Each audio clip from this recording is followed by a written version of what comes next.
Merci de nous être fidèles. Bonsoir à tous et à toutes. Je vais commencer par ce que je ne fais jamais, vous présenter nos chroniqueurs. Vous ne les connaissez pas, c'est des petits, il n'y a que des petits nouveaux. On va commencer par Francette. Bonsoir Eddy, bonsoir chaque Martiniquais, je suis toujours ravie d'être là. Attention Francette, il y a des Guadeloupéens et des Guadeloupéennes qui nous regardent, des Haïtiens, des Haïtiennes, des Guyanais, des Guyanaises, et puis, des Caribéens. Surtout qu'ils savent que mon cœur est dans toutes ces îles, ils le savent. Bien évidemment. Vous aurez noté que la colorimétrie de ce plateau a été étudiée de manière très précise. Absolument. Regardez ce que Francette porte ce soir. C'est un hommage à la culture caribéenne. Et c'est un créateur guadeloupéen. Et voilà. Et pour éviter... Monsieur Garriga. Daniel, je t'embrasse. Très bien. Et pour éviter de tomber dans un flop total, nous passons à Frédéric.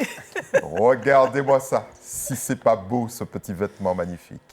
Bonsoir Eddy. Bonsoir à tous nos téléspectateurs. Et téléspectatrices. De partout. Et Du téléspectatrices, bien sûr, du monde entier.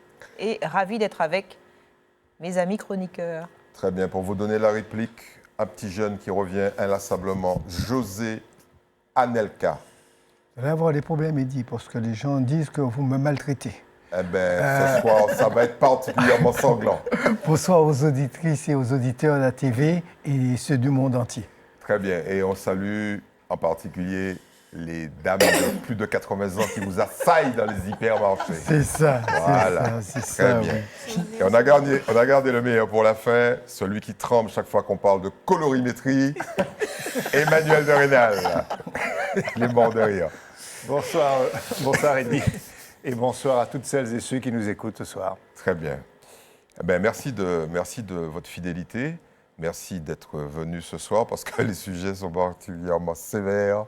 On va commencer par, évidemment, ce que vous adorez. Et vous avez raison parce que en matière de pouvoir de persuasion et de pouvoir de séduction, ce qu'on appelle le soft power, il n'y a pas mieux. Les Miss. Accueil empreint de tradition avec le Grand Ballet de Martinique pour la trentaine de Miss régionales, toutes candidates au titre de Miss France. Moment de fête à même le tarmac de l'aéroport pour ces reines de beauté. Moi qui suis danseuse, j'ai beaucoup apprécié ce moment de festif, de musique, d'amour. Et ça va tout droit dans le cœur. Incroyable, incroyable. On a été super bien accueillis, en plus il fait chaud, ça change de chez nous. Ça fait du bien honnêtement. Ouais. Voilà, il y a eu des danseuses exceptionnelles, ça fait vraiment plaisir. C'est une région que je ne connais absolument pas. C'est vrai que c'est un idéal de beauté, donc je suis très très heureuse d'être là. On est très contents d'arriver chez Léaline et chez Angélique et on vous fait des gros bisous de Nouvelle-Calédonie en tout cas. Ce sera vraiment de la préparation, ça va s'intensifier un petit peu. Mais on va pouvoir quand même relâcher la pression avec les activités qui nous seront proposées. Donc j'ai hâte de pouvoir découvrir tout ça. Accueil chaleureux pour un séjour d'une semaine de découverte et de travail. Mais c'est aussi un moment chargé d'émotions pour Miss France, fière de voir les prétendantes au titre fouler sa terre natale. J'ai fait quasiment toutes leurs élections, il y en a juste 4 que je n'ai pas fait. Mais je les ai toutes vues évoluer, je les ai vues entre guillemets grandir et là je les vois ici et ça me rend encore plus fière. Et je suis fière du travail accompli parce que je sais que pour les équipes et pour la région Martinique, ça n'a pas été une mince affaire de faire ce voyage qui paraît minime mais qui finalement est colossal. Et la ferveur continue jusque dans le hall de l'aéroport avec un avant-goût carnavalesque. Le public, lui, est conquis par la prestance et le naturel des Miss. Déjà, il y a une Miss Martinique et puis c'est merveilleux là de voir tout ce monde. Je suis super contente. On est content et bienvenue à toutes les Miss pour cette super élection et bonne préparation à elles. Cette fête est le prélude d'une semaine de préparation entre découverte de l'île et masterclass pour apprendre à se maquiller, défiler ou s'exprimer en public. Il sera aussi question de cohésion, car à la fin de l'aventure Miss France, il ne devra en rester qu'une. Ce sera le 6 décembre prochain au Zénith d'Amiens. Bon, ce plateau est particulièrement perturbé ce soir. On va commencer par celui qui a eu le choc de sa vie, parce que 30 d'un coup, c'est quasiment impossible à gérer. Je parle d'Emmanuel. Emmanuel, il y a des gens qui sont évidemment plutôt réservés sur, on va dire, l'utilisation à outrance, la médiatisation à outrance des Miss, mais je suis sûr que vous êtes capable de nous expliquer pourquoi c'est fondamental pour la Martinique d'avoir ce type de ressources en matière de communication. Eddy, vous avez dit un mot en introduction, le soft power. C'est de ça qu'il s'agit, c'est le pouvoir par tout ce qui est informel. Et il faut bien comprendre qu'une opération comme celle-là, c'est une vitrine exceptionnelle qui est donnée de la Martinique au reste du monde et à la France en particulier. Et donc les retombées sont multiples. Il y a bien évidemment les retombées touristiques pures liées à la communication, puisque le séjour des Miss a permis de valoriser de manière très concrète des éléments de notre patrimoine. Elles ont fait un circuit autour de Noyol, elles ont fait des circuits dans différents lieux emblématiques de la Martinique, et tout ça s'est répercuté sur des chaînes de télévision qui vont adresser... Ce qu'il faut préciser, c'est qu'elles sont suivies avec des équipes de télévision, de la presse nationale, et ça, c'est évidemment c'est un écho qui est énorme, et quand on connaît le prix des publicités, bien évidemment, cette opération est rentabilisée 10 000 fois si on devait comparer à l'effort qu'il aurait fallu faire en achetant de la publicité pour valoriser le pays. Ouais. Donc c'est vraiment quelque chose de très important. Et puis il y a d'autres dimensions, moi, que je trouve particulièrement intéressantes dans le cas d'espèce, c'est que nous avons une Miss France qui est une Martiniquaise, et que ce simple fait-là, le fait qu'elle accueille les candidates, des prétendantes au futur titre, eh bien, ça donne un effet booster sur le plan marketing de notre destination, parce que là, on a une personne qui incarne le pays, qui devient le symbole direct de toutes les 30 qui l'entourent. Donc ça, c'est quelque chose d'assez puissant. Et donc, il y a un effet de communication qui est formidable. Et puis, le dernier point que j'ai envie de souligner, c'est que Miss France, que la future Miss France transite par notre pays Martinique pour pouvoir se former, se valoriser, eh bien, ça ancre la Martinique dans la France de manière délibérée, de manière claire. Et je trouve ça plutôt positif. Oui. En sachant qu'il y a beaucoup de gens qui ne partagent pas vos opinions.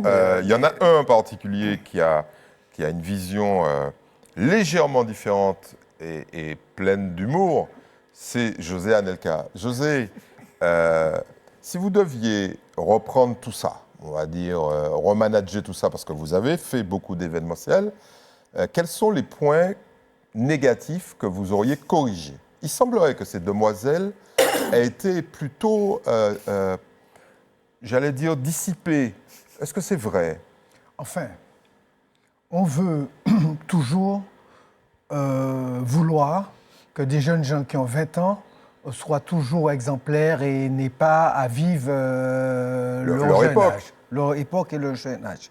Je partage complètement le point de vue d'Emmanuel sur la vitrine, ce que renvoie, ce que la Martinique est. Et je salue aussi l'effort du CMT qui est... à l'origine. Hein? À l'origine de la venue et de ces jeunes gens en pré-formation chez nous. Ouais. Vous l'avez dit tout à l'heure, il y a plus de 10 organes de presse qui suivent pour reporter, avec une lisibilité directement sur TF1, qui est la chaîne qui diffuse ça. Et effectivement, vous avez raison. Il se trouve qu'exceptionnellement, ces filles viennent en Martinique juste l'année où on a une Miss France qui est martiniquaise. Et ça renvoie, et il a dit, je confirme, ça vaut toutes les campagnes de publicité que l'on pourrait acheter pour vendre l'île de la Martinique. Alors rappelez quand même les tarifs, parce qu'il n'a pas osé le faire. En prime time, c'est-à-dire aux alentours de 20h sur TF1, on est entre 300 000 euros. Un bon samedi soir, on est entre 300 et 500 000 euros. 500 000 euros, le passage, hein. De 30 secondes. De 30 secondes. Oui, mais évidemment. Bon, évidemment. je les vois. Alors, tous les inspecteurs prennent leur calculette. Calculez le coût à la seconde, vous verrez mais malgré tout, le passage de ces filles nous permet de revoir les fondamentaux du pays. Elles ont fait de la vannerie, elles ont fait du kayak, elles sont allées exceptionnellement l'habitation Clément. Ne vous inquiétez pas, José n'était pas avec elle. Parce que je ne crois pas qu'il aurait pu tenir. Elles sont allées à la montagne Pelée. Alors, on veut toujours monter en épingle quelques dérives sur leur lieu d'habitation. Elles ont 20 ans, elles ont 21 ans. Il paraît qu'elles n'ont pas rangé leur tasse de café. Oui. Bon, c'est parce que je retiens. Je retiens que la Martinique doit tirer profit de cela et que bravo à ceux qui ont cru que c'était bien de faire venir ces filles en préformation sur notre île. Et puis, si, à l'issue de tout ça, la Martiniquaise pouvait revenir avec le trophée, ce serait Byzance pour la Martinique et pour son président, le président du comité martiniquais, là, qui est là. Et il faut profiter pour saluer. Rappelons qui s'appelle. La présidente. Non. Oui. Non. Oui, il faut surtout rappeler aussi que ATV fait un travail remarquable sur le show des Miss. La fameuse soirée d'élection de Miss Martinique. Et c'est une très très belle chose. C'est comme j'aurais fait, Eddy. C'est pareil. C'est pareil. Il aurait fait pareil. Frédéric, vous, tout le monde le sait, vous ne vous êtes jamais présenté à une élection de Miss. D'ailleurs, ça se voit. Pas de Miss. Ça se voit parce que vous êtes beaucoup plus belle, beaucoup plus classe, mais vous n'auriez jamais osé. Pourquoi comment ça fonctionne, cette espèce de fascination auprès des jeunes femmes et, on l'a vu depuis plusieurs années, des jeunes hommes aussi? Oui, les on n'en fait pas une tartine, mais ils sont également attirés. Je les suis de façon très personnelle. Mais ça ne m'étonne pas, venant de vous. Attendez, ça ne m'étonne pas. Je suis les deux. Et les hommes, c'est plutôt les deux, Eddy. Tenue maillot de bain, non? Je suis les deux. Bon, alors, répondez à ma question. Pourquoi une telle fascination? C'est la fascination de la beauté, tout simplement.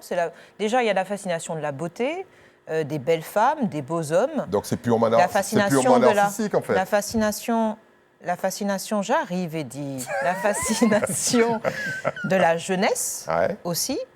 C'est la représentativité aussi, le caractère ambassadeur, ambassadrice, et accessible. Parce que finalement, c'est un petit peu le côté rêve américain. Hein. Tout le monde peut devenir Miss et Mister. Andy Warhol, 15 minutes de célébrité. Absolument. Mais là, ça dure un an. Hein. Et je trouve qu'Angélique Angarny-Philippon, qu'à titre personnel, j'aime beaucoup, a, à sa façon, révolutionné encore cette image. À savoir que oui, elle est objectivement très belle, mais déjà, elle n'est peut-être pas dans les critères d'âge classiques. Ça a été ouvert. Qui ont été abandonnés.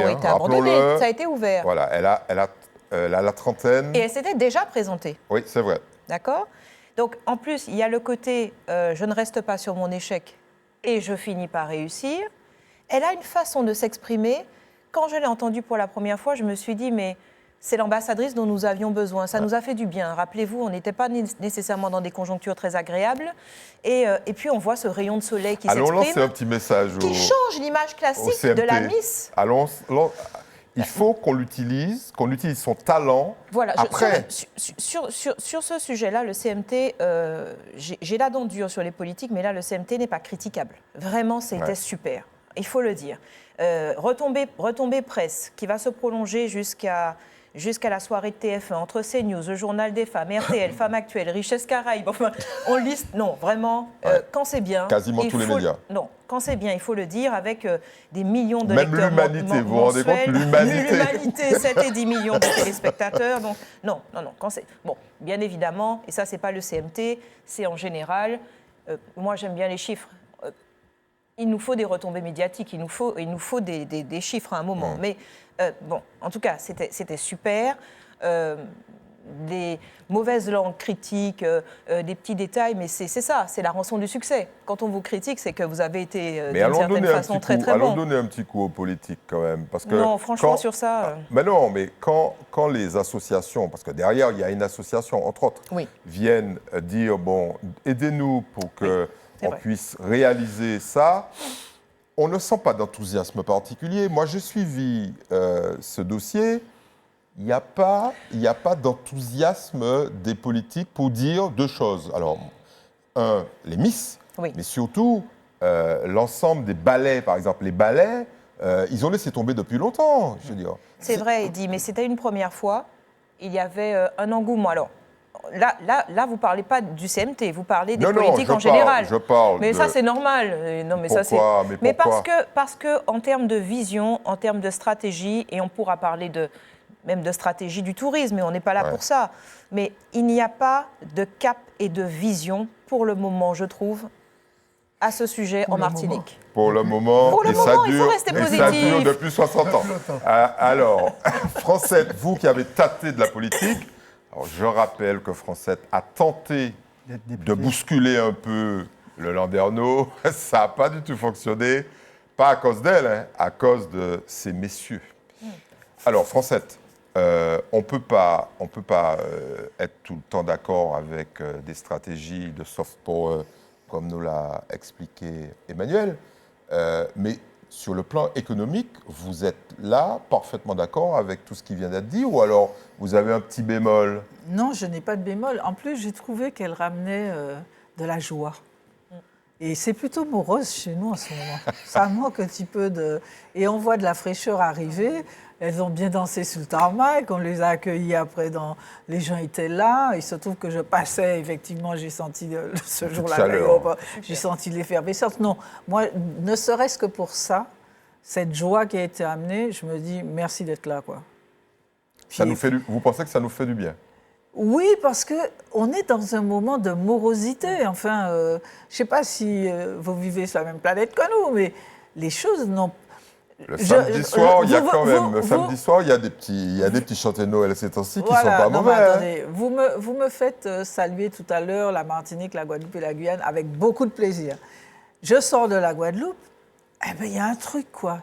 Ce matin, j'appelle à Cap Excellent, je vais la citer, j'ai un pli à porter, je leur dis, tiens, je tombe sur le... Rappelons que c'est une communauté d'agglomération. De la Guadeloupe, communauté du centre. Il y a un problème de boîte aux lettres, etc. Et je suis reçue, je sentais au standard, hein, à l'accueil, le soleil dans la voix de la fille. Et moi, je me dis, j'appelle à la collectivité, c'est pas pareil. Appelez Cap Nord, vous allez avoir la même sensation. Et moi, je me dis, moi, je fais un pari. Là, on a eu de la joie. Et moi, je suis contente de voir toutes ces jeunes femmes. Elles sont un peu clones, elles se ressemblent un peu toutes, mais c'est bien. Parlez-nous des retombées économiques. En quoi un événement comme celui-là apporte des retombées, ne serait-ce que de manière indirecte, par exemple sur le tourisme? Ce que je trouve, avant d'arriver aux retombées, c'est que, mine de rien, et elle le disait, Frédéric, tout à l'heure, on a l'impression que les Miss sont un peu revisitées, le concept. Ce qui veut dire que les gens s'y intéressent maintenant. J'ai une nièce qui veut participer à ça, alors que vous savez que ça fait des années qu'elle rêve de ça. Et moi, je me dis, vas-y. C'est-à-dire parce qu'en fait, il y a des choses qui se passent. Tu sais, il y a de l'éloquence, voilà, pendant un an, elles sont accompagnées. Donc, les retombées... Très rapidement, parce que vous nous avez fait rêver, et donc les retombées, tout dépend de nous, quoi.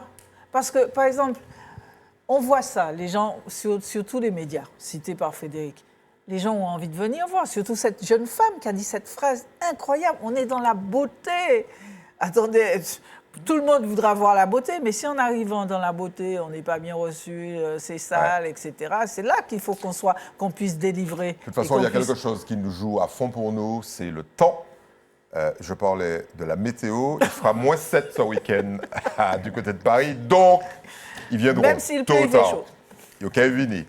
Bon, en tout cas, non, c'était une très belle opération. Franchement, point. Sur la partie beauté, excitation, succès, on tire le rideau. Ouais. Et là, on passe à des sujets qui sont moins enthousiasmants. Il ne faut pas jouer avec l'autorité de la concurrence. Google l'a appris, Meta, etc. Et ça tombe sur nous, ça tombe sur une entreprise florissante de la Martinique et qui est présente d'ailleurs un peu partout dans la région. Le groupe Parfait n'a pas du tout apprécié cette espèce de coup de massue qu'ils ont reçu, 7,6 millions d'euros, un truc comme ça. Et ils disent qu'ils vont faire appel de cette décision de l'autorité de la concurrence. Sujet. En décembre 2022, soit pratiquement 2 ans après, on nous a dit que nous ne pouvions pas, on nous a confirmé que nous ne pouvions pas exploiter et qu'il fallait vendre l'hypermarché dans les 9 mois. Nous avons commencé à discuter avec un premier repreneur. Entre-temps, nous avions déjà déposé un permis de construire, nous avions fait des travaux. Le repreneur nous a dit « Arrêtez, moi, je vais le faire à ma manière ». Donc nous avons arrêté à ce moment-là. Entre-temps, nous n'avons pas pu négocier dans le temps défini. En décembre 2023, nous sommes retrouvés dans une situation où finalement, avec le repreneur potentiel, nous avons arrêté la discussion parce que nous avions déjà dépassé les délais et que nous voulions conclure rapidement. Nous avons cherché d'autres repreneurs. Il y en a eu qui n'ont pas été acceptés par les banques. Il y en a d'autres, leur enseigne n'était pas assez forte. Finalement, nous avions trouvé un groupe local, pour ne pas le nommer. Il était prêt à prendre.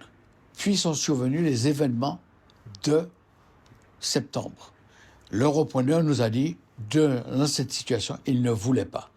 Après, le retrait du repreneur qui devait prendre suite aux événements de 2024, nous avons finalement trouvé le même personne avec qui nous discutions en 2023 qui est revenu et nous avons pu conclure l'affaire en septembre 2024. Aujourd'hui, vous avez vendu complètement le centre commercial La Batelière. Nous avons vendu le centre commercial La Batelière et l'hypermarché et l'immobilier. Donc on nous a appliqué la peine maximale et nous irons donc devant le Conseil d'État pour essayer d'obtenir un abandon de cette cause. Bonne chance Robert, parce que 7,6 millions, de toute façon, il va falloir les répercuter et fatalement, ça va être quelque part dans le panier de la ménagère. Donc, si on a 7,6 millions de moins, ce sera pas mal. Un petit conseil à celui, Robert, à celui ou celle qui vous aide en matière de communication, dites-lui que cet exercice est plutôt déprimant. Mais bon, on va revenir vous voir.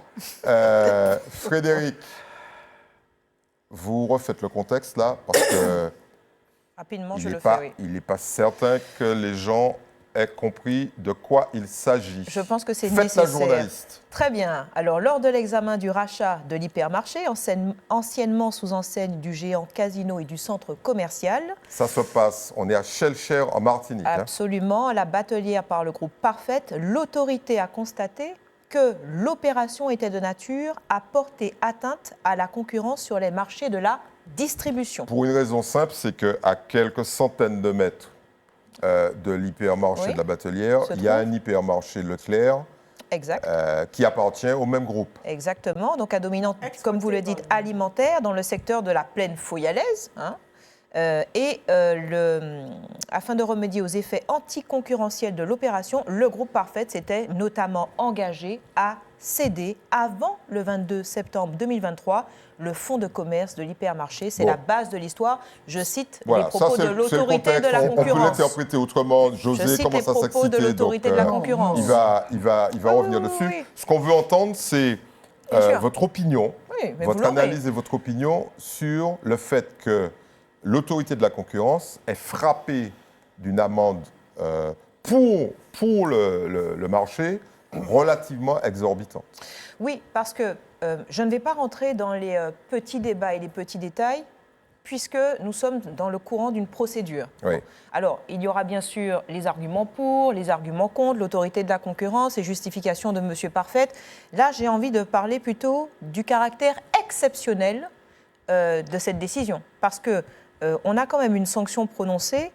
C'est la première fois que l'autorité met 3 sanctions distinctes dans la même décision, et on va les chiffrer. Retard de cession, 4,5 millions d'euros. Non-préservation de la valeur, donc du fonds de commerce, c'est-à-dire que le centre commercial se dégrade, pour parler clairement. Ça, c'est l'analyse de la Oui, en fait, je vous donne les détails de la sanction. De 7,6 millions d'euros, vous aviez le bon chiffre. Non-préservation de la valeur de 2,5 millions. Et un défaut de coopération de 0,6 millions d'euros. ce qui nous donne dans une même décision pour non-respect d'engagement. Là, on est sur les engagements d'une opération de concentration. Ce n'est pas du bluff, nous dit l'autorité de la concurrence. C'est une obligation de résultat. La sanction est assez, enfin, la décision est assez, envie de dire sévère, mais notoire, notable sur notre territoire. Il semblerait malgré tout qu'elle soit moindre que ce qui se pratique d'habitude. On serait aux alentours de 5% du chiffre d'affaires. Donc là, théoriquement, ça aurait dû être aux alentours de 25 millions d'euros. Oui. Ce n'est que 7,6. Est-ce que ce serait sous une forme d'avertissement? Probablement oui sur le fond. Et les autorités chez nous de la concurrence, les énergies, les télécoms, qui sont dans une dynamique de régulation encore plus ferme, ont de quoi se poser des questions sérieuses. Alors cette notion d'avertissement, elle s'inscrit, José, dans un contexte qu'on a vu particulièrement tendu avec des attaques multiples et diverses sur les grands groupes martiniquais. Est-ce que c'est de nature à changer la donne? Parce qu'il y a un certain nombre de grands groupes qui sont sur les starting blocks, à la fois pour se manger entre eux et puis de racheter les petits. Je crois qu'il faut faire un point dans la chronologie des informations qui sont portées là, pour comprendre l'amende. En 2020, quand le groupe Parfait reprend la batelière, tout le monde sait qu'il y a un Leclerc à quelques encablures et qu'il y a un autre supermarché de l'autre côté. Donc, on ne lui dit pas qu'il ne peut pas exploiter le fonds de commerce d'alimentation. Vous dites que 2 ans après, c'est ce que vient de dire Frédéric, on lui dit vous avez 9 mois pour vendre. Mais en 2020, entre 2020 et 2020, dans le contexte que nous connaissons dans le pays, 2021, avec les désordres que nous connaissons, je vous fais grâce de 2024, on en paye les conséquences encore. Et quand vous dites « on ne lui dit pas », on est bien d'accord qu'il y a 2 interlocuteurs différents. Le premier interlocuteur, c'est un tribunal. Hein. Oui. Le tribunal n'a pas autorité pour dire de l'environnement n'est pas propre à une libre concurrence, etc. On est sur 2 choses différentes. J'entends, mais c'est ambigu. Et on se demande pourquoi. Je voudrais qu'on me cite combien de grands groupes ont eu des amendes qui atteignent ces montants-là. Vous dites 5%. Théoriquement, c'est 5%. Oui, je sais. Au niveau national. Non, ce n'est pas théoriquement. On peut aller jusqu'à 5%. Donc, on lui fait croire aujourd'hui qu'on lui fait une faveur en ne lui donnant que 1%, c'est-à-dire 7,6 millions. Je trouve ça mal pour l'économie de la Martinique. Et la question qu'il faut se poser aujourd'hui, qu'on peut se poser, est-ce qu'on n'a pas voulu créer une espèce de jurisprudence pour régler des comptes par ailleurs? C'est la question que je vous posais. Oui, moi je pense qu'il y a un peu de ça. Il y a un peu de ça. On va taper un petit Martiniquais, là où on se défend peu, et puis on va peut-être prendre ça comme jurisprudence pour plus tard. Je trouve que c'est abusé de demander à un groupe. Et puis on taxe l'ensemble des activités. On est bien d'accord. Et puis globalement, on taxe les Martiniquais. Hein. On taxe les Martiniquais. Alors, vous dites qu'on va retrouver ça sur le panier de la ménagère, pas dans l'alimentation nécessairement, puisqu'on a taxé tout le groupe. Il est plus facile, me semble-t-il, d'ajouter 10 € sur une voiture que 1 € sur un sachet de riz.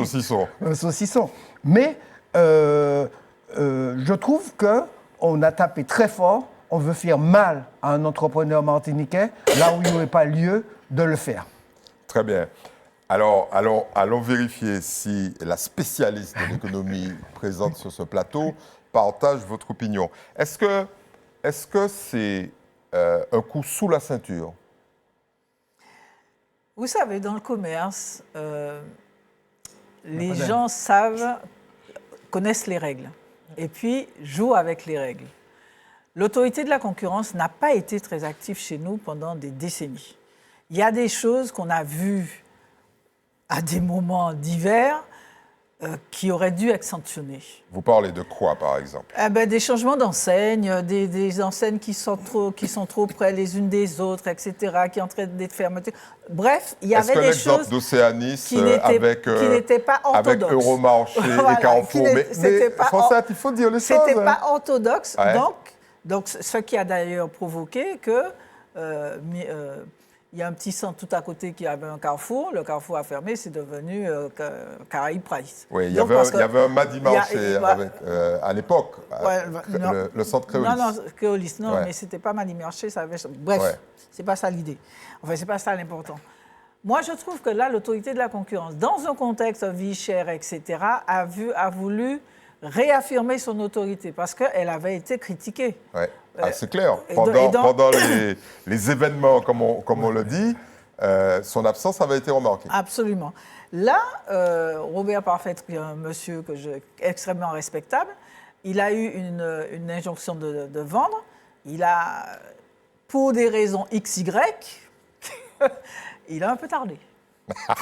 Et donc, du vous êtes en train de nous dire que Robert Parfait a joué un peu avec les règles, c'est ça? C'est-à-dire qu'il y a un délai.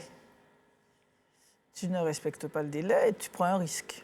Ouais. Tu prends un risque. C'est pas, surtout dans un contexte, je redis, un contexte où on était sous les feux, sous les projecteurs avec vie chère, machin, etc. Et puis il y avait un petit ouin-ouin depuis longtemps où les députés, les sénateurs, enfin voilà, ça bruissait. Même l'État avait demandé beaucoup de rapports. Ça bruissait que les choses n'étaient pas très orthodoxes dans nos régions.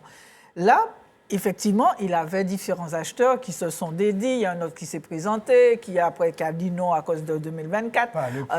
Et il est retourné chercher le précédent. Mais il y avait quand même quelqu'un qui pouvait faire revenir l'ancienne UM et ça ne lui convenait pas. Enfin, voilà, il y a eu...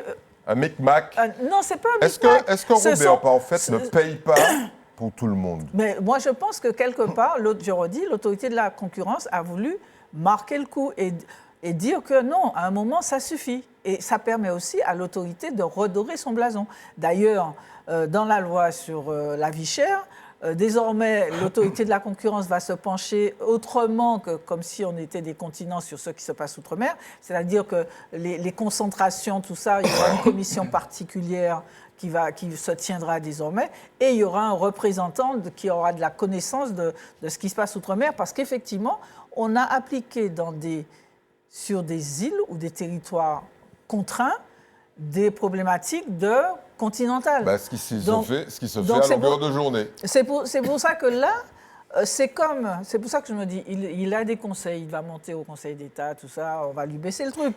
On va lui baisser le truc.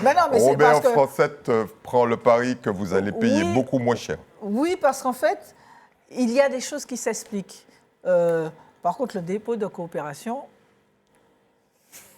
On va y revenir. Ça, c'est pour les spécialistes.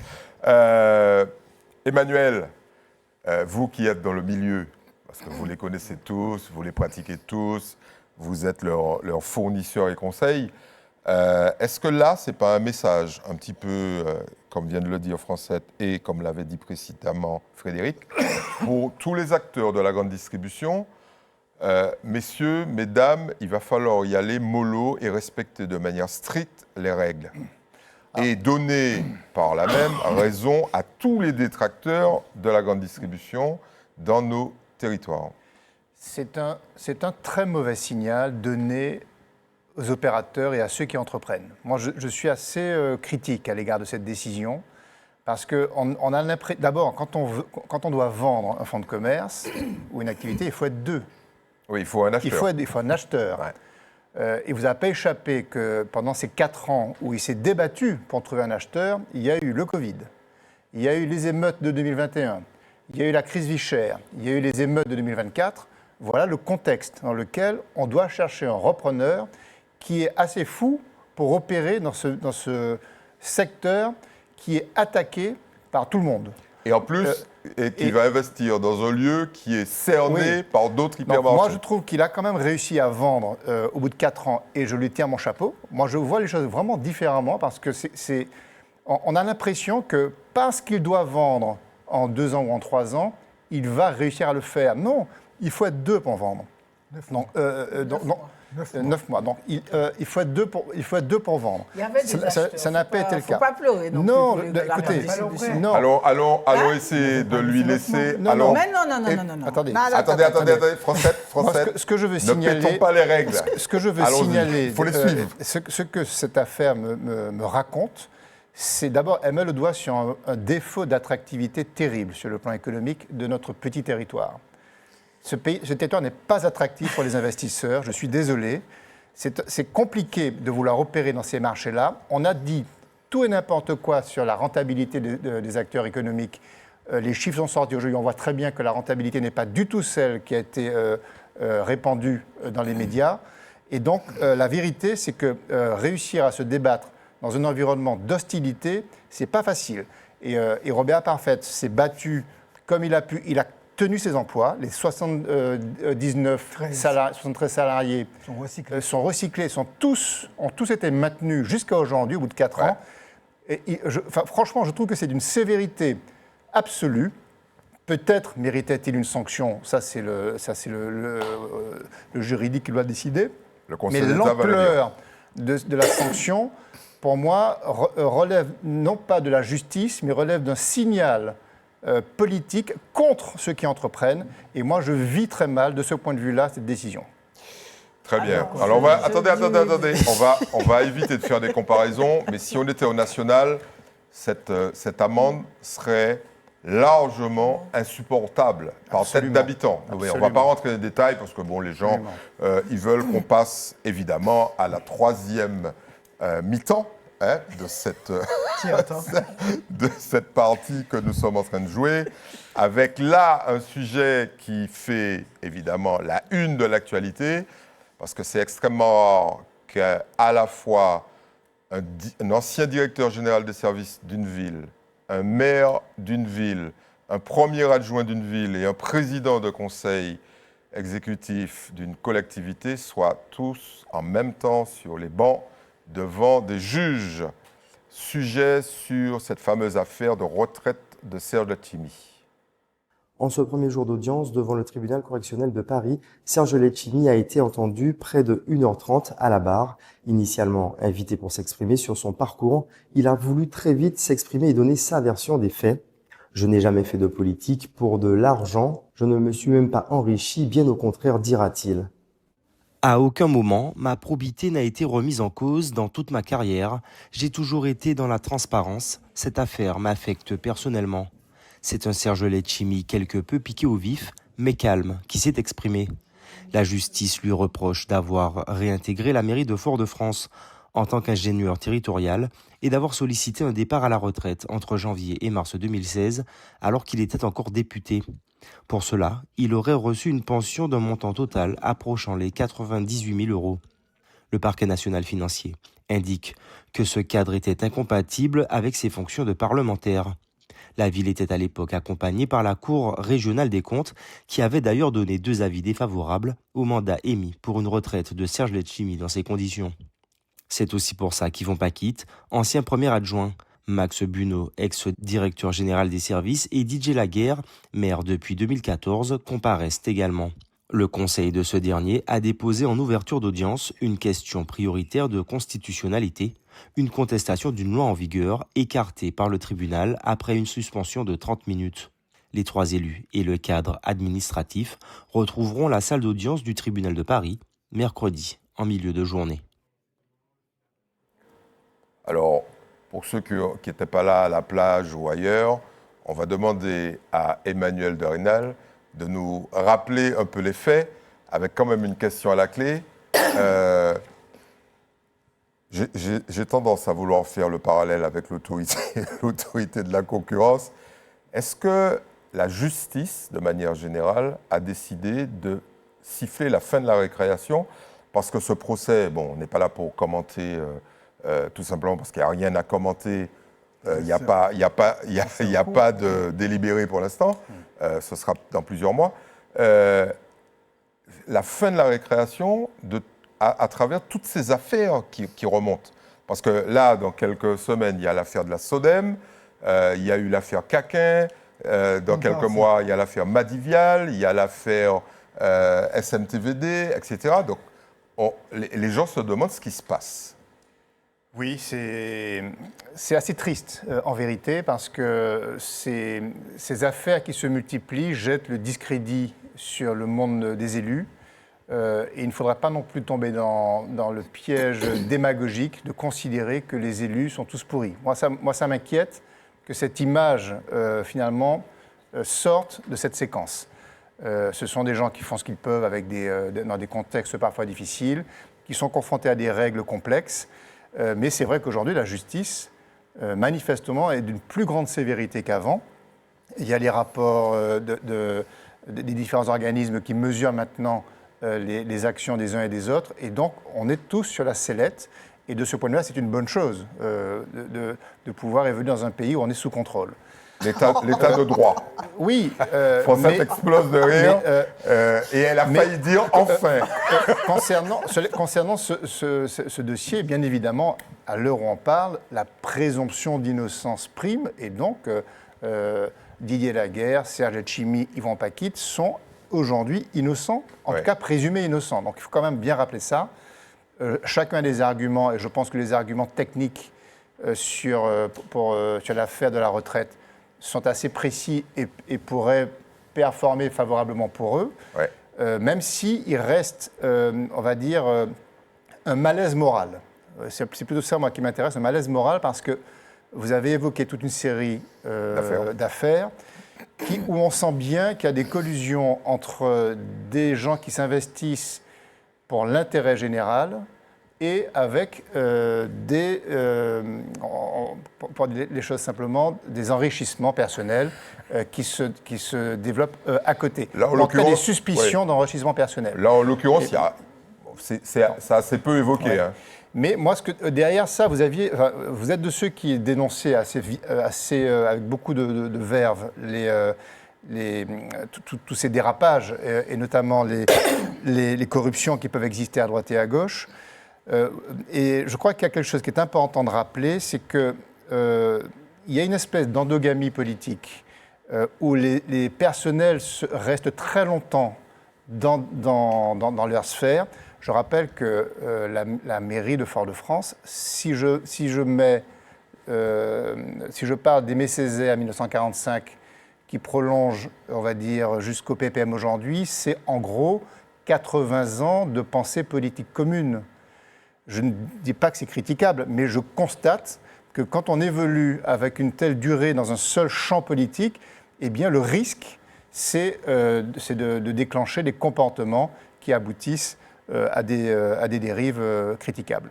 Frédéric, on sait que vous avez une verve impitoyable, pour reprendre le mot d'Emmanuel, dès qu'il s'agit de la ville de Fort-de-France. Là, évidemment, vous allez prendre un peu de recul pour nous dire ce que vous pensez de cette situation qui a potentiellement des conséquences assez sévères si jamais le maire de Fort-de-France est condamné, puisqu'il y a de très fortes chances que le parquet demande l'exécution provisoire.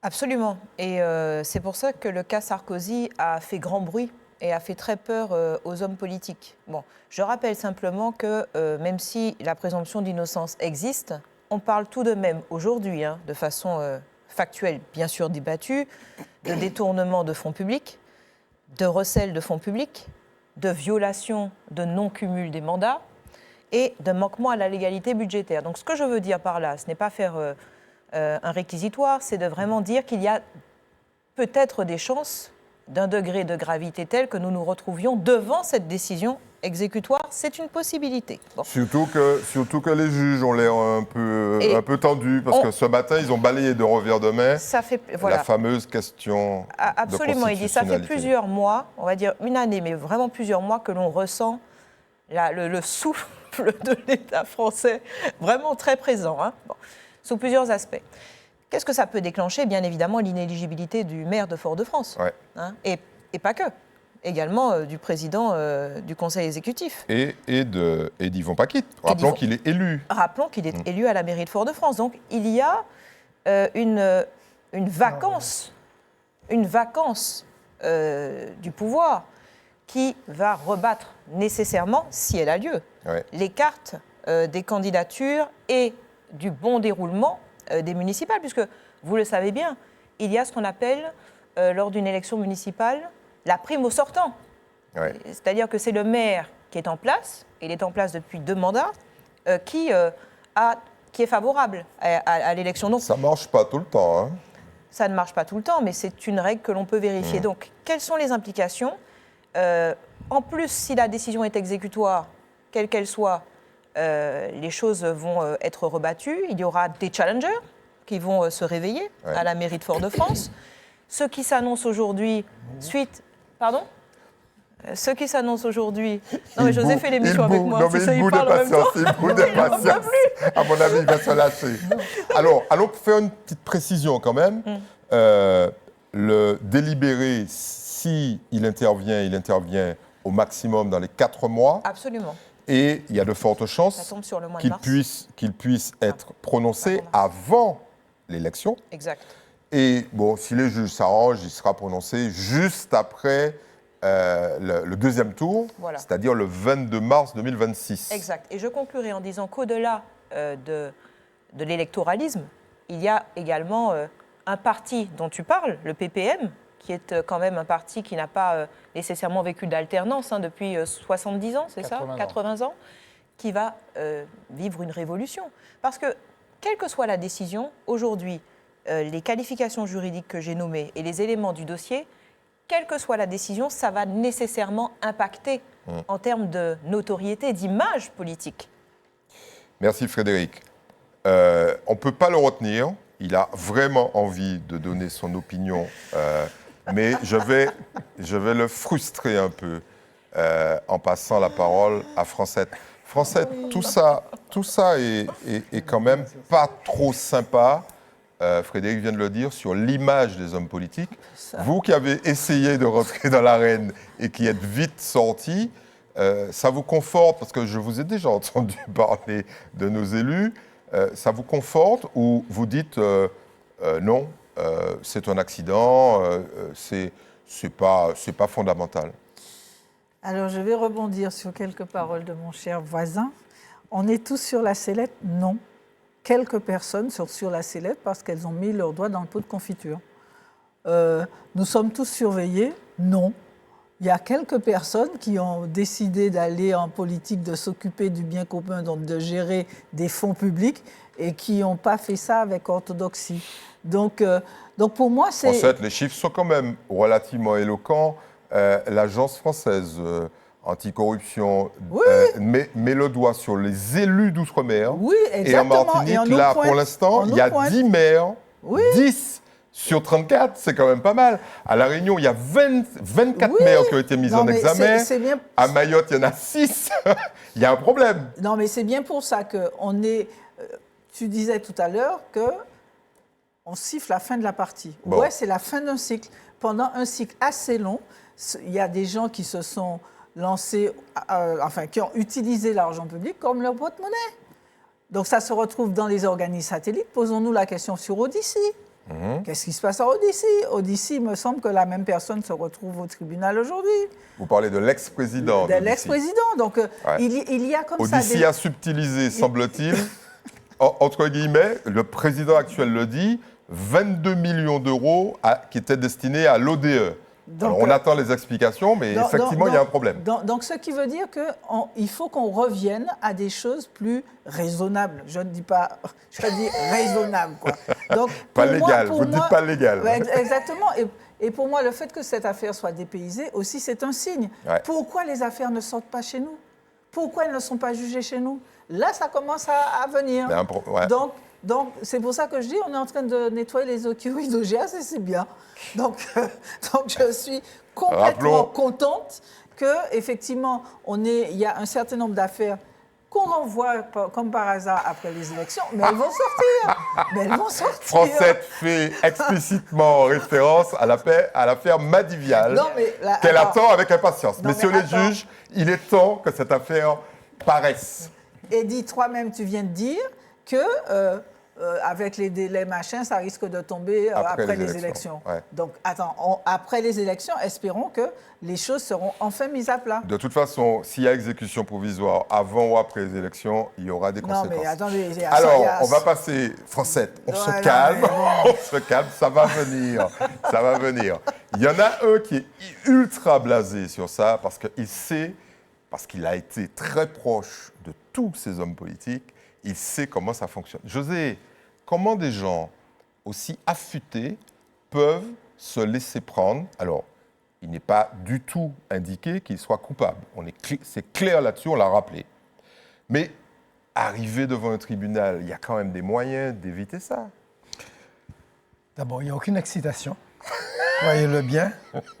Et, la caméra nous a montré le contraire. Ouais, oserais-je rappeler avec force ici ce que vous venez de dire? Ces gens-là sont présumés innocents. Tout à fait. OK? Toutefois, rappelez-vous. C'est le toutefois qui nous intéresse. Rappelez-vous ce que nous avons répété sur les nombreuses émissions que nous avons faites. Je considère que tant qu'on laissera des gens se représenter, se représenter pour rester de manière indéfinie à des postes politiques, on va arriver vers ces dérives-là. Et le jour où on mettra 2 mandats maximum, on va voir les choses changer probablement dans la sphère politique. C'est pas demain la veille. Hein. Ça ne va pas se faire certainement. Alors, vous avez vu, en France, l'État français, aujourd'hui, condamne des présidents. Oui. Et les incarcère. Donc, nous faisons partie de ce global et il n'est pas question qu'on ne fasse pas la même justice pour ceux qui œuvrent ici. Mais ils s'en rendent compte aujourd'hui, depuis que Sarkozy a été condamné, que eux, peut-être qu'il y en a beaucoup, je suis sûr, qu'il y a un nombre de politiques qui se disent « ça brûle ». C'est chaud. Allons rappeler un chiffre, José. Oui. Allons rappeler un chiffre. En 2023, sur l'ensemble du territoire national, il y a eu 9000 élus qui ont été condamnés avec exécution provisoire. C'est-à-dire qu'ils ont perdu leur mandat immédiatement. Et c'est ce que j'allais vous dire. Quand vous avez parlé des 10 maires martiniquais, je lui dis, il ne faut pas toujours qu'on dise des choses et qu'on croit que c'est en Martinique que les choses sont au pire. En France, on n'est jamais que la mauvaise représentation du national, puisqu'on est toujours dans des excès, dans tout ce que l'on veut faire. Donc, comment est-ce que les gens aussi avisés se laissent prendre? Parce que jusqu'à présent, il n'y avait pas de justice pour ces gens-là et ils passaient à travers les mailles. Vous pensez que l'impunité était une règle? Ils pensaient ça, mais c'est terminé. Ils viennent se rendre compte que c'est terminé. José, merci beaucoup. C'est vrai, effectivement, il n'était pas excité. Il a été parfaitement calme. Nous arrivons à la partie la plus dangereuse de cette émission, les plus et les moins. Et je passe tout de suite la parole à Frédéric. Oui, alors, un rapide plus, parce qu'on ne peut pas ne pas parler de Festival en Pays Rêvé, qui connaît sa 4e édition, je crois. On a parlé de choses pas très jolies. Parlons de la beauté, parlons de on a commencé par la beauté dans l'émission. Oui, c'est vrai, on finit par la beauté. C'est vrai, vous avez raison, Eddy, pardonnez-moi. Et la question centrale de cette 4e édition, c'est comment la littérature peut-elle aider à comprendre un monde en mutation rapide? Et l'édition 2025 est marquée par le centenaire de la naissance de Frantz Fanon. Passionnant, n'est-ce pas? Vous pouvez trouver sur leur site tout le programme. Et puis, évidemment, s'ensuit un mois parce que l'actualité... ça m'aurait étonné. Après les événements, je voudrais parler des événements graves qui sont survenus récemment.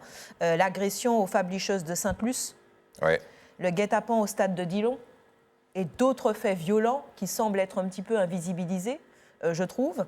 La situation sécuritaire en Martinique atteint un niveau d'alerte inédit. Je voudrais vous partager simplement dans ce mois une étude chiffrée, celle du ministère de l'Intérieur.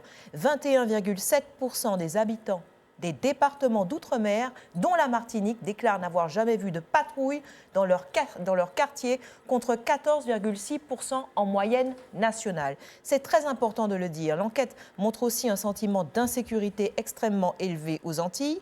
Près de 60% des personnes disent avoir été témoins d'actes de délinquance près de chez elles et 22% affirment ne jamais voir les forces de l'ordre dans le secteur. Je ne critique pas les forces de l'ordre. Je sais absolument qu'elles font un travail formidable, mais je pense sincèrement qu'elles doivent être aidées, qu'elles doivent être épaulées et que peut-être que la priorité par rapport à un congrès des élus, désolé, c'est d'abord de renforcer et de prioriser la sécurité de notre territoire. Voilà.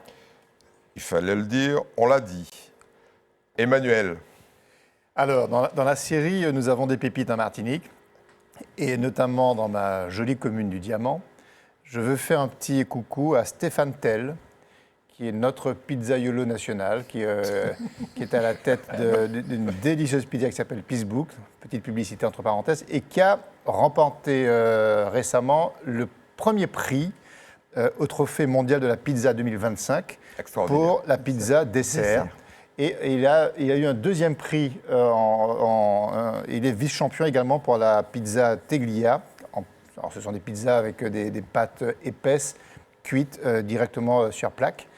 Et donc, voilà, je voulais quand même le signaler. C'est un Martiniquais qui tient cette pizzeria avec énormément de talent, énormément de joie de vivre, avec une grande générosité. Et si vous passez par le Diamant, vous ne pouvez pas ne pas passer par sa pizzeria. Très bien. Je pense qu'on va finir cette émission dans la joie et la douceur quand on va s'intéresser à ce que Francette va nous dire. Un plus. Alors, c'est un appel à nos industriels. Il y a le Ferry Forum qui est organisé par Marfret le 25 novembre, donc la semaine prochaine. Alors, rappelons que Marfret, c'est une compagnie maritime qui fait une opération, un salon B2B sur un bateau, ce qui est extrêmement original. Il a fait la première édition l'année dernière. C'est la deuxième. Et là, je trouve que pour cette édition qui se passe en Guadeloupe mardi prochain, il n'y a pas beaucoup d'industriels martiniquais. Ça veut dire qu'ils ont déjà tous les marchés en Guadeloupe. C'est quoi ça? Donc, messieurs... ça va nous foutre la panique, là. Faites un effort. Inscrivez-vous parce que, franchement, si nous voulons faire baisser les importations et développer le business dans nos régions, il faut que les industriels sortent de leur territoire. Donc, inscrivez-vous. Merci, Francette, pour cet appel à l'engouement des industriels. En plus, c'est gratuit pour eux. Oui, rappelons-le. Et des acheteurs viennent les voir. Alors, tenez-vous bien, parce que José a un truc très spécial à nous annoncer. C'est parti. Non. Ça, ne prenez-le ni plus ni moins, prenez-le comme une réflexion. C'est parti. Comme une réflexion. En septembre 2025... Je crée le pire. Le CHU de la Martinique a été certifié par la Haute Autorité de Santé avec un taux de conformité des soins supérieur à 95%. Il n'y a pas d'ironie derrière tout ça. Pas du tout. C'est tout ça. Et à côté de ça, de plus en plus de gens sont en souffrance dans les services d'urgence du CHU et avec un taux de dégradation du personnel auprès de ces malades-là qui devient insupportable. Il est à imaginer un degré de saturation parce que manque de moyens, manque de personnel, manque de toutes sortes d'investissements au sein de l'hôpital, mais on est en grand danger. On est en grand danger avec l'hôpital en Martinique, la santé en général. Et il y a quelque chose à faire sur ça. Il dit, je sais que vous les conseillez. Donnez-leur les bons conseils. Je savais que ça allait me retomber dessus. José, à mon avis, on aura des retours. En tout cas, merci beaucoup. C'est à moi de conclure. Il y a quand même dans cette émission des choses positives. C'est l'influence que nous avons, donc je m'associe à vous, sur le cours de la justice. Et oui. D'ailleurs, Francette l'a rappelé, elle a dit, c'est fini. Hein. Alors, sur les tutelles, vous vous rappelez que les tutelles, ça fait partie de mes obsessions, parce qu'il y a des gens qui souffrent. Il y a des personnes âgées qui sont maltraitées, qui sont surtout volées par des gens qui, théoriquement, devraient les protéger. Eh bien, il y a un mandataire judiciaire qui non seulement a perdu son agrément, mais qui, lundi dernier, a été condamné. Alors, il est très intelligent, ce monsieur. On ne va pas citer son nom pour lui éviter des problèmes supplémentaires, mais il a fait une reconnaissance préalable de culpabilité pour éviter le procès. Il a quand même été condamné à plusieurs mois avec sursis et puis plusieurs milliers d'euros d'amende. Mais les familles sont extrêmement choquées par cette sortie de l'autoroute et l'attendent avec impatience au procès civil. Parce que là, ça ne va pas plaisanter puisqu'il semblerait qu'il y ait plusieurs millions qui auraient été volés à des personnes âgées. Et oui. Et puis, autre bonne nouvelle, vous vous rappelez que j'avais dénoncé ce qui se passait ou qui théoriquement devrait se passer au foyer de charité. Non, foyer de l'Espérance. Pardon, le foyer de l'Espérance, pardon, excusez-moi. Audrey Talibardol, qui est la conseillère exécutive sur la santé et le social à la CTM, a fait un article 40 auprès du procureur et elle est dans le processus de dénoncer tout ça. Et puis j'ai quand même voulu vous parler on parle de nous, ce qui se passe à l'extérieur parfois est terrible. Vous avez entendu parler de cette affaire de safari humain à Sarajevo. Des chefs d'entreprise ont payé pour tuer des gens. Chasseurs snipers. Snipers pendant la guerre de Bosnie. Et il faut qu'on soit vigilant parce qu'il y a eu majoritairement des Italiens, mais il y a eu des Français, des Américains, des Allemands, des Danois. OK ? Donc, on va suivre quand même cette affaire pour savoir s'il n'y aurait pas eu des dérives locales sur cette affaire. En tout cas, tout ça est terrible. Merci beaucoup, mesdames et messieurs les chroniqueurs. Merci pour votre courage, parce que je sais que ce n'est pas tant facile que ça de dénoncer ou de parler de problématiques majeures qui intéressent tout le monde. Merci aux équipes et on vous dit à la semaine prochaine.